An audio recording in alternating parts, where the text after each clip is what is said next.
Well, Jeremy Clarkson has said, I'm surrounded by farmers and plasterers and brickies and butchers, and all I hear all day long is that there is too much immigration. He said, but if they say this out loud or if they go on a march, they are told by the London elite that they are far-right extremists or racist thugs. Jeremy Clarkson just slammed Keir Starmer on television by questioning his recent policy of a 20% tax on farmers. Being a farmer, Jeremy felt the pain and called out Starmer for being out of touch with everyday Brits. Clarkson, in his raw and unapologetic style, put the problems of rural Britain on the table without thinking about criticism for a second. Something's wrong with our food system in this country. My pig reared on my farm, by the time it gets here, it's got a cost of 74p, and imported sausage, 18p. What started as a comment has exploded across the internet, and now Starmer's struggling to put out the fire Clarkson lit.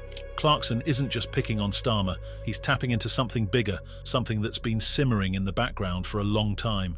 Now you might ask, why is this clash so shocking, and what does it mean for the future of British politics? Jeremy Clarkson.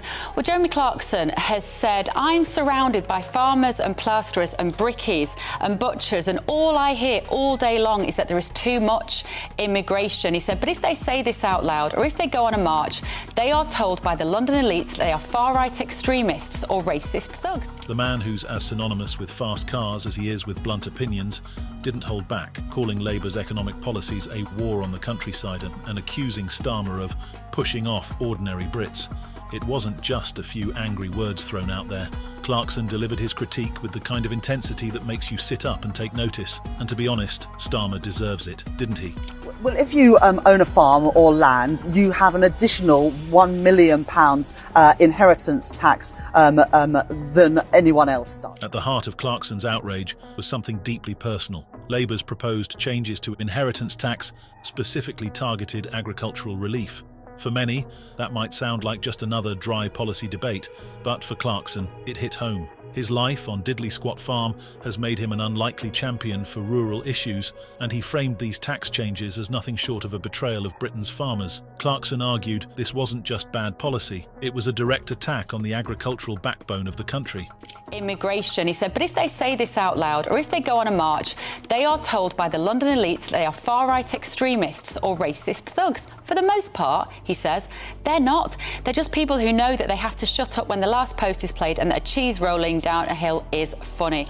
And he said the fact is that 4 million people voted for reform. And Clarkson isn't alone in this fight. His critique echoed the concerns of the National Farmers Union, which has been vocal about the potential damage Labour's tax reforms could cause. Together, they're painting a picture of a government that is too focused on urban priorities and out of touch with the struggles and realities of rural communities.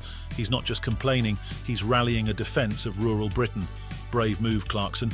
The stakes here are massive. Rural voters might not always be the loudest demographic, but they're crucial in shaping elections, especially in constituencies Labour hopes to win back. Clarkson's words weren't just a rant, they were a warning shot. If Labour doesn't rethink its approach, they risk alienating a significant part of the electorate for decades to come. Well, Jeremy Clarkson has said, I'm surrounded by farmers and plasterers and brickies and butchers, and all I hear all day long is that there is too much immigration. He said, but if they say this out loud or if they go on a march, they are told by the London elite that they are far-right extremists or racist thugs. For the most part, he says, they're not. They're just people who know that they have to shut up when the last post is played and that a cheese rolling down a hill is. Clarkson framed it as a cultural battle. The countryside versus the city, tradition versus modernity, authenticity versus bureaucracy. And whether you agree with him or not, you can't deny the power of his argument. And let me tell you that, on the surface, these two couldn't be more different. It's a classic case of one thinking the glass is half full, while the other's busy trying to sell you a bigger glass.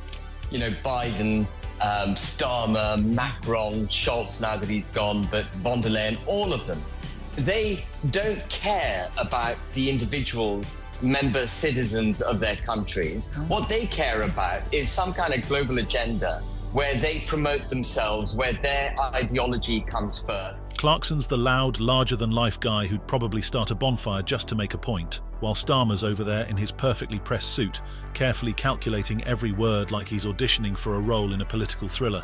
But that's what makes this whole thing so interesting. Most farms these days, really, you need at least a couple of hundred acres to make a living. And of course, the other issue is that farming, unfortunately, only returns about 1.5% a year on capital. So you can imagine having to pay 20% tax on most of your property, and your land will make it, in some cases, almost impossible to pass on to the next generation. Clarkson's voice reaches beyond the farmers, the butchers, and the people who can tell the difference between a pitchfork and a plough. It's hitting a nerve with the very people who might not even know what a cedar is. So yeah, this isn't just some tabloid nonsense, it's a cultural earthquake, and if you're not feeling the tremors, you're probably stuck in the Westminster bubble, sipping tea and pretending everything's fine. Stick around, because the drama's far from over.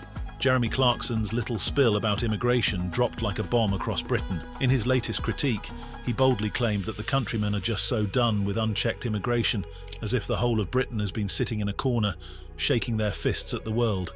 Because of course every issue in the country is about immigration, right? Clarkson's words are stirring the pot, and you can bet this fiery take will only get more people talking, while Starmer's probably wishing he could just hit the mute button.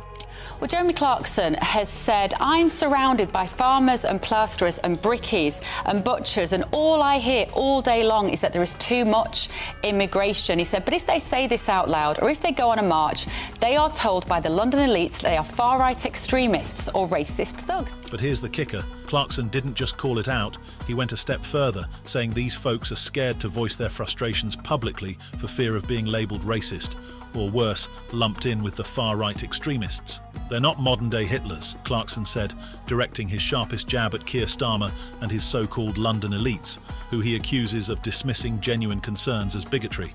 And he said, the fact is that 4 million people voted for reform.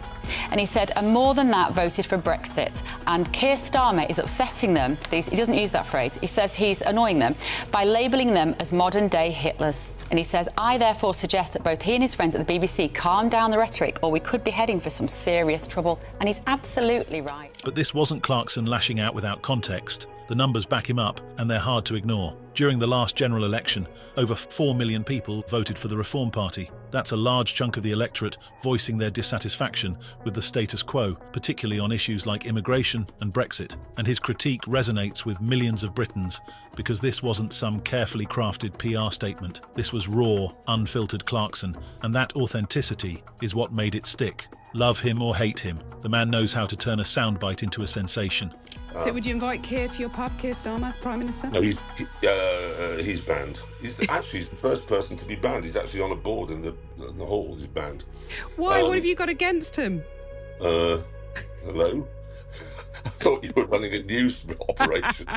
And then there's Clarkson's knack for going viral, which played a massive role here. Whether he's banning Starmer from his pub, slamming Labour's tax policies, or mocking a teleprompter slip-up, Clarkson has mastered the art of making serious issues headline-worthy. But here's the thing. Clarkson's power lies in his ability to dominate the narrative. On the other hand, Starmer's camp has struggled to keep up. Mr. Speaker, there will be many issues on which the Leader of the Opposition and I disagree, but there will be issues that do unite this House on national security and Ukraine, and I do look forward to working closely with her on that, and I will provide her with the information that she needs to discharge her duties. That's the right thing for the country, and it's far more important than party politics. Clarkson wasted no time in calling Starmer out for being the most robotic politician on the planet when he used the word sausages instead of hostages. That's a classic mistake, bro. Keep it up. Starmer is like the suited kid who's reading off a script like he never had a real conversation in life. It's the difference between a proper chat down the pub and reading an IKEA manual out loud. So would you invite Keir to your pub, Keir Starmer, Prime Minister? No, he's banned. He's the first person to be banned. He's actually on a board in the hall. He's banned. And then, boom, we have the pub ban. Clarkson decided to ban Starmer from his pub, the Farmer's Dog. And that's a kind of message to all of Britain's rural workers that it's your turn to ignore these people. So, when he banned Starmer, it wasn't some casual thing, it was a declaration. Clarkson was drawing a line in the sand. Meanwhile, the Labour fans were outraged, but Clarkson doesn't care about that. He's already enjoying his pint and laughing at the chaos he just caused. It's a classic Clarkson move, unapologetic, unfiltered, and absolutely owning the conversation. But here's the thing, Clarkson isn't just a guy ranting from a chair. He's the guy everyone listens to when he starts talking about the issues. Seriously, if you're British and you don't know who Clarkson is, are you even living? What was your initial reaction to the news in the budget?